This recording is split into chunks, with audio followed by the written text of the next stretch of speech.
فرمایا اے ابلیس تجھے کیا ہوا کہ تو سجدہ کرنے والوں میں شامل نہ ہوا؟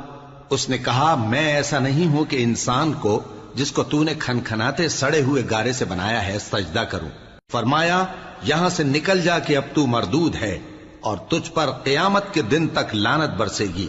اس نے کہا کہ پروردگار مجھے اس دن تک مہلت دے جب لوگ مرنے کے بعد زندہ کیے جائیں گے۔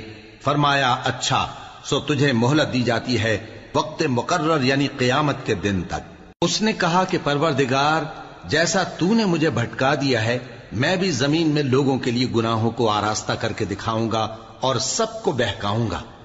ہاں ان میں جو تیرے خاص بندے ہیں ان پر میرا قابو چلنا مشکل ہے۔ فرمایا کہ مجھ تک پہنچنے کا یہی سیدھا رستہ ہے، جو میرے خاص بندے ہیں ان پر تجھے کچھ قدرت نہیں کہ ان کو گناہ میں ڈال سکے۔ ہاں بد راہوں میں سے جو تیرے